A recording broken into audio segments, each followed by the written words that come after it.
RCBಯ ಸಂಭ್ರಮಾಚರಣೆಯಲ್ಲಿ ಕಾಲ್ತುಳಿತಕ್ಕೆ 11 ಜನ ಸಾವಿಗೀಡಾಗಿದ್ದಾರೆ. ಅದರಲ್ಲಿ ದರ್ಶನ್ ಅವರು ತುಂಬ ದಿನ ಹಿಂದೆನೇ ಹೇಳಿದ್ದಾರೆ. ಅವರು ನನ್ನ ಹಾಳಾಗೋಗ್ಲಿ, ನಾನು ನೋಡದೇ ಇದ್ರೂ ಪರವಾಗಿಲ್ಲ.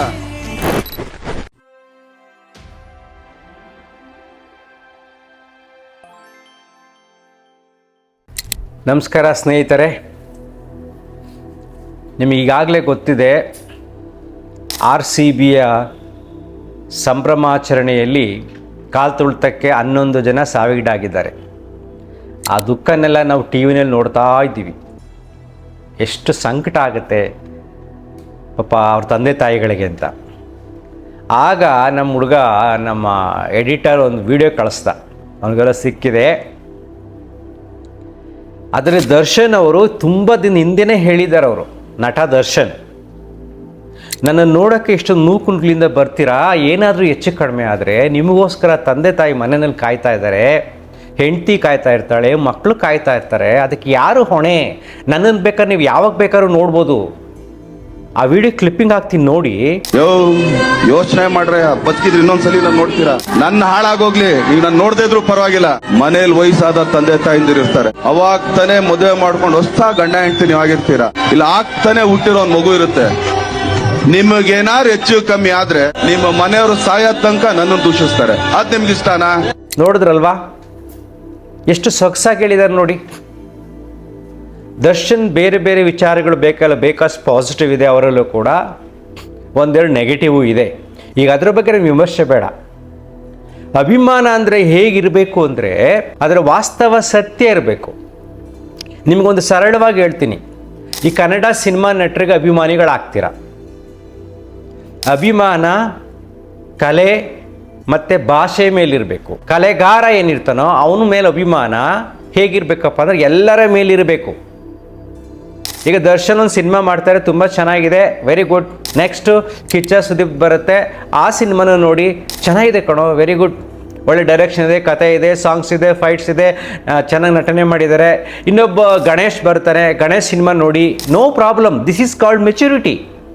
ನೀನು ಕಲಾಭಿಮಾನಿ, ಕಲೆಯನ್ನು ಗೌರವಿಸ್ತಕ್ಕಂಥವನು, ಕಲೆಯನ್ನು ಆನಂದಿಸುವವನು, ಭಾಷೆಯನ್ನು ಪ್ರೀತಿಸುವವನು ಇದಾಗಬೇಕು. ನಾನು ದರ್ಶನ್ ಫ್ಯಾನ್, ಕಿಚ್ಚ ಫ್ಯಾನ್ ಕಂಡ್ರೆ ನನಗಾಗಲ್ಲ, ಗಣೇಶ್ ಫ್ಯಾನ್ ಕಂಡ್ರೆ ಆಗಲ್ಲ, ದುನಿಯಾ ವಿಜಯ್ ಫ್ಯಾನ್ಸ್ ಕಂಡ್ರೆ ಆಗಲ್ಲ. ಇದಲ್ಲ, ಇದು ಸಣ್ಣತನ. ದೊಡ್ಡತನ ಅಂದ್ರೇನು? ನೀನು ಭಾಷೆ ಮತ್ತು ಕಲೆಯನ್ನು ಗೌರವಿಸುವ, ನೀನು ಕಲಾಭಿಮಾನಿ ಆಗಬೇಕು. ಕಲಾವಿದರು ಬೇಕಾಷ್ಟು ಜನ ಬರ್ತಾ ಇರ್ತಾರೆ, ಮಹಾನ್ ವ್ಯಕ್ತಿಗಳು ಬಂದಿದ್ದಾರೆ, ಹೋಗ್ತಾ ಇರ್ತಾರೆ. ಕಲೆ ಹಾಗೆ ನಿರಂತರವಾಗಿ ಬದಲಾವಣೆಯಲ್ಲಿ ಶಾಶ್ವತವಾಗಿರುತ್ತೆ. ಆ ಕಲೆಯನ್ನು ಗೌರವಿಸುವ ವ್ಯಕ್ತಿತ್ವ ನಿನ್ನಲ್ಲಿ ಬಂದಾಗ ನಿನ್ನಲ್ಲಿ ಒಂದು ಮೆಚುರಿಟಿ ಇರುತ್ತೆ ಅಂತ ಅರ್ಥ. ಸೊ RCB ಫ್ಯಾನ್ಸ್ ಹುಚ್ಚ ಅಭಿಮಾನದಲ್ಲಿ ಹೇಗೆ ಮಾಡ್ತಾರೆ ಅಂದರೆ, ಈ ವಿಷಯ ಹೇಳೋಕ್ಕೋಸ್ಕರ ನಾನು ಈ ವಿಡಿಯೋ ಮಾಡಿದೆ. ನಾನು ಟಿ ವಿ ಚಾನಲಲ್ಲಿ ನೋಡ್ತಾ ಇದ್ದೆ, ನೋಡಿ 11 ಜನ ಸತ್ತೋಗಿದ್ದಾರೆ, ದಯವಿಟ್ಟು ಮನೆಗೆ ಹೋಗಿ ಅಂದರೆ ಅವ್ರು ಅಲ್ಲೇ ಕುಣಿತಾವನೆ, RCB ಅಂತ ಕುಣಿತಾವನೆ. ಇನ್ನೊಂದು ಚಾನಲಲ್ಲಿ ನೋಡಿದ್ರೆ ನಿಮ್ಗೆ ಸತ್ತಾಗ ಬೇಸರ ಆಗಲ್ಲ, ಹೋಗಿದ್ದ ಪೊಲೀಸ್ ಹೇಳಿದಾಗ ಅವ್ನು ಹೇಳ್ತಾನೆ, ನಮಗೆ ಸತ್ರು ಪರವಾಗಿಲ್ಲ, ನಮ್ಗೆ RCB ಮುಖ್ಯ ಅಂತ. ಎಂಥ ಮೂರ್ಖ ಅಭಿಮಾನ ಅಲ್ವಾ? ಈ ಮೂರ್ಖತನದ ಅತಿರೇಕದ ಅಭಿಮಾನದಿಂದ ಅಭಿಮಾನಿಗಳು ಸತ್ತಿದ್ದಾರೆ, ಆದರೆ ಅವರ ಸಂಸಾರಸ್ಥರು ಎಷ್ಟೊಂದು ಗೋಳಾಡ್ತಾ ಇದ್ದಾರೆ. ಈ ಎಲ್ಲ ಹುಚ್ಚ ಅಭಿಮಾನವನ್ನು ಉಪಯೋಗಿಸ್ಕೊಳ್ಳೋಕೆ ಎಲ್ಲರೂ ತಯಾರಾದರು. ಹುಚ್ಚ ಅಭಿಮಾನವನ್ನು ಯಾರು ಉಪಯೋಗಿಸ್ಕೊಂಡ್ರು? ಫ್ರಾಂಚೈಸಿಗಳು ಅವರು ಉಪಯೋಗಿಸ್ಕೊಂಡ್ರು, ಚೆನ್ನಾಗಿ ದುಡ್ಡು ಮಾಡಿಕೊಂಡ್ರು. ಅದೇ ಹುಚ್ಚ ಅಭಿಮಾನವನ್ನು TV ಮಾಧ್ಯಮದವರು ಉಪಯೋಗಿಸ್ಕೊಂಡ್ರು, ಅಡ್ವರ್ಟೈಸ್ಮೆಂಟ್ ಅದರಲ್ಲಿ ಅವರು ಬೇಕಾಷ್ಟು ದುಡ್ಡು ಮಾಡಿಕೊಂಡ್ರು. ಇದೇ ಹುಚ್ಚ ಅಭಿಮಾನವನ್ನು ರಾಜಕಾರಣಿಗಳು ಉಪಯೋಗಿಸ್ಕೊಳ್ಳೋಕ್ಕೆ ಪ್ರಯತ್ನ ಪಟ್ಟರು. ಆ ಪ್ರಯತ್ನದಲ್ಲಿ ಸರಿಯಾಗಿ ಆರ್ಗನೈಸ್ ಮಾಡೋಕ್ಕಾಗಿಲ್ಲ, ಇಷ್ಟೊಂದು ದೊಡ್ಡ ಸಮಸ್ಯೆ ಆಯಿತು. ಇವೆಲ್ಲದರ ಮಧ್ಯೆ ಪೊಲೀಸ್ನವರು ಅಪ್ಪಚ್ಚಿಯಾದರು. ರಾತ್ರೆಲ್ಲ ಸೆಲೆಬ್ರೇಷನ್ ಆಗಿದೆ, ಎಲ್ಲ ಕಡೆ ಪೊಲೀಸ್ ಸೆಕ್ಯೂರಿಟಿ ಇದೆ. ನೈಟಲ್ಲಿ ಏನಾದರೂ ಕುಡಿದು ಮತ್ತಿನಲ್ಲಿ ಯಾರಿಗಾದ್ರೂ ಸಾವಾಗಿದ್ದರೆ, ಏನಾದ್ರು ಕಳ್ತನ ಆಗಿದ್ರೆ ಪುನಃ ಹೇಗೇನು ಪೊಲೀಸ್ ಮೇಲೆ ಆಗ್ತಾಯಿದ್ವಿ. ಸೊ ನೈಟೆಲ್ಲ ಸೆಕ್ಯೂರಿಟಿ ಕೊಟ್ಟಿದ್ದಾರೆ, ಹುಚ್ಚುಚ್ಚ ಕುಣಿದಂಥ ಅಭಿಮಾನಿಗಳು ಕಂಟ್ರೋಲ್ ಮಾಡಿದ್ದಾರೆ. ಬೆಳಗ್ಗೆ ಪುನಃ ಇಲ್ಲಿಗೆ ಬರಬೇಕು, ಯಾವ್ರಿಗೆ ಎಷ್ಟೊಂದು ಕಷ್ಟ. ಎಲ್ಲದರ ಮಧ್ಯೆ ಪೊಲೀಸ್ ಅಪ್ಪಚ್ಚಿಯಾಗಿ ಕೊನೆಗೆ ಒಂದಷ್ಟು ಜನ ಸಸ್ಪೆಂಡ್ ಆದರು. ಇದಕ್ಕೆಲ್ಲ ಕಾರಣ ಏನು? ತಮ್ಮ ತಪ್ಪುಗಳನ್ನು ಮುಚ್ಕೊಳ್ಳೋಕ್ಕೆ. ಮೊದಲ ತಪ್ಪು ಅಭಿಮಾನಿಗಳ ತಪ್ಪು, ಅಷ್ಟೊಂದು ಆತುರದಿಂದ ಯಾಕೆ ನುಗ್ಗಬೇಕಾಯ್ತು. ಎರಡನೇ ತಪ್ಪು, ಈ ಹುಚ್ಚ ಅಭಿಮಾನವನ್ನು ಯಾರು ಉಪಯೋಗಿಸ್ಕೊಳ್ಳೋ ಪ್ರಯತ್ನ ಪಟ್ಟರೋ ಅವರ ತಪ್ಪು. ಹೀಗೆ ತಪ್ಪುಗಳ ಪಟ್ಟಿ ಮಾಡ್ತಾ ಹೋದರೆ ಬೇಕಾದಷ್ಟು ಇರುತ್ತೆ. ಸೊ ನೀವು ಸತ್ಯವನ್ನು ಅರ್ಥ ಮಾಡ್ಕೊಳ್ಳೋ ಯುವಕರು, ನೀವು ಮೊದಲು ಎಚ್ಚೆತ್ತುಕೊಳ್ಳಿ. ಅಭಿಮಾನಕ್ಕೆ ಒಂದು ರೀತಿಯಾದ ಸಾತ್ವಿಕ ಚಿಂತನೆ ಇರಬೇಕು. ಯಾವಾದ್ರ ಮೇಲೆ ನಮ್ಮ ಅಭಿಮಾನ ಇರಬೇಕು ಅದು ತುಂಬ ಮುಖ್ಯ. ಯಾವುದು ನಮಗೆ ಪ್ರತಿನಿತ್ಯ ಪ್ರಯೋಜನಕ್ಕೆ ಬರುತ್ತೋ, ಯಾರು ನಮ್ಮನ್ನು ರಕ್ಷಣೆ ಮಾಡ್ತಾರೋ ಅವರ ಅಭಿಮಾನಿಗಳಾಗಿ ನೀವು. ಸೊ ರಾಷ್ಟ್ರ ರಕ್ಷಣೆ ಮಾಡತಕ್ಕಂಥ ಸೇನಾಧಿಕಾರಿಗಳು, ಸೈನಿಕರು, ಅವರ ಅಭಿಮಾನಿಗಳಾಗಿ, ಅವರಿಲ್ಲ ಅಂದರೆ ನಾವು ಬದುಕೋಕ್ಕಾಗದೇ ಇಲ್ಲ. ವಿಜ್ಞಾನಿಗಳ ಅಭಿಮಾನಿಗಳಾಗಿ, ವಿಜ್ಞಾನ ನಿರಂತರವಾಗಿ ನಾವು ಕರೆಂಟ್ ಉಪಯೋಗಿಸ್ತೀವಿ, ಮೊಬೈಲ್ ಉಪಯೋಗಿಸ್ತೀವಿ, ಮೋಟಾರ್ ಉಪಯೋಗಿಸ್ತೀವಿ, ಎಲ್ಲ ವೆಹಿಕಲ್ಸ್ ಎಲ್ಲ ಉಪಯೋಗಿಸ್ತೀವಿ. ಇದನ್ನು ಯಾರು ಕಂಡಿಡಿದ್ರೋ ಅದರ ಅಭಿಮಾನಿಗಳಾಗಿ, ಪ್ರತಿನಿತ್ಯ ನಿಮ್ಮ ಜೀವನಕ್ಕೆ ಯಾವುದು ಉಪಯೋಗ ಆಗ್ತಾ ಇದೆಯೋ ಅದನ್ನು ಯಾರ್ಯಾರು ಕಂಡಿಡಿದ್ರೋ ಅವರ ಅಭಿಮಾನಿಗಳಾಗಿ. ಕಲಾಭಿಮಾನಿಗಳು ಕ್ಷಣಿಕ, ಕೇವಲ ಮನಸ್ಸಿಗೆ ಆನಂದ ಕೊಡುವವರು ಅಷ್ಟೇ. ಅದು ಒಂದು ಏಜಲ್ಲಿ, ಅದು ಕೂಡ ಅವಶ್ಯಕತೆ ಇಲ್ಲ. ಈ ರೀತಿ ಅಭಿಮಾನದ ಚಿಂತನೆಗಳನ್ನು ಬೆಳೆಸ್ಕೋಬೇಕು. ನಾನು 6 months ಬ್ಯಾಕು ಸೈನಿಕರನ್ನ ನೋಡೋಕ್ಕೋಸ್ಕರ ಟ್ರೆಕ್ಕಿಂಗ್ ಹೋಗಿದ್ದೆ ಹಿಮಾಲಯಸ್ ಕಡೆ. ಕಾರ್ಗಿಲ್ಲು, ಲೇ ಆ್ಯಂಡ್ ಲಡಾಖು, ಇಂಟೀರಿಯರ್ ವಿಲೇಜಲ್ಲಿ ಟ್ರೆಕ್ಕಿಂಗ್ ಮಾಡ್ಕೊಂಡು ನಡ್ಕೊಂಡು ಹೋಗೋದು.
ಹೆಂಗಿದೆ ಗೊತ್ತಾ ಅಲ್ಲಿ ಪಾಪ, ಆ ಕಷ್ಟದಲ್ಲಿ, ಆ ಬಿಸಿನಲ್ಲಿ ಸುತ್ತಲೂ ಗಿಡ ಮರಗಳೇ ಇಲ್ಲ, ಬರೀ ಕಲ್ಲು.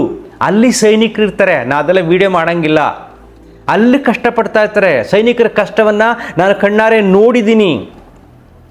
ಈ ರೀತಿಯಾಗಿ ಸಿನಿಮಾಗೆ ಹೋಗಿ ದುಡ್ಡು ಖರ್ಚು ಮಾಡ್ತಿರಲ್ಲ, ಈ ರೀತಿ ಹೋಗಿ ದುಡ್ಡು ಖರ್ಚು ಮಾಡಿ ಅದನ್ನೆಲ್ಲ ಕೂಡ ಹಾಕ್ಕೊಂಡು ನೀವು ಆ ಕಡೆ ಹೋಗಿ ಸೈನಿಕರನ್ನು ನೋಡಿ ಎಷ್ಟು ಕಷ್ಟಪಡ್ತಾರೆ ಅಂತ. ಒಂದು ಕಡೆ ಪಾಪ ಸೈನಿಕರು ಮೇಲಿದ್ರೆ ಲೇಟ್ ಆಗಿತ್ತು, ನಾವು ಹೋಗಿದ್ವಿ, ನಾವು ಅವ್ರ ಪಾಪ ಖುಷಿ ಆಯ್ತು ಅವ್ರು ನೋಡಿ ನಮ್ಮನ್ನು ಕರೆದು ಟೀ ಮಾಡಿಕೊಟ್ರು ನಮಗೆ. ನಾವೊಂದು 15 ಜನ ಇದ್ವಿ. ಅವ್ರು ಹೇಳ್ತಾ ಇದ್ರು ನೋಡಿ ಎಂಥ ಸ್ಥಳದಲ್ಲಿ ನಾವು ನಿಮ್ಮನ್ನು ಕಾಪಾಡ್ತೀವಿ ಅಂತ. ಇವು ಈ ರೀತಿಯಾದ ವಿಚಾರಗಳ ಬಗ್ಗೆ ನೀವು ಅಭಿಮಾನವನ್ನು ಬೆಳೆಸ್ಕೋಬೇಕು. ಬರೀ ಕೇವಲ ಎಂಟರ್ಟೈನ್ಮೆಂಟಲ್ಲಿ ಹುಚ್ಚ ಅಭಿಮಾನವನ್ನು ಬೆಳೆಸ್ಕೊಂಡು ಈ ರೀತಿಯಾಗಿ ಮಾಡಬಾರ್ದು. ನನ್ನ ಪ್ರಕಾರ ಹೇಳೋದಕ್ಕೆ ಸಾಧ್ಯ ಇಲ್ಲ, ಬಟ್ ಒಂದು ಥಾಟ್ ಹೇಳ್ತೀನಿ.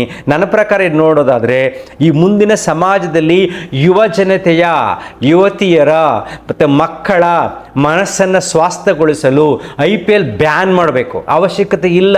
ಕೇವಲ ಹಣಕ್ಕೋಸ್ಕರವಾಗಿ ಎಲ್ಲರನ್ನು ಸೇರಿಸಿ ಮಾಡುವ ಮೋಜಿನಾಟ, ಜೂಜಿನಾಟ.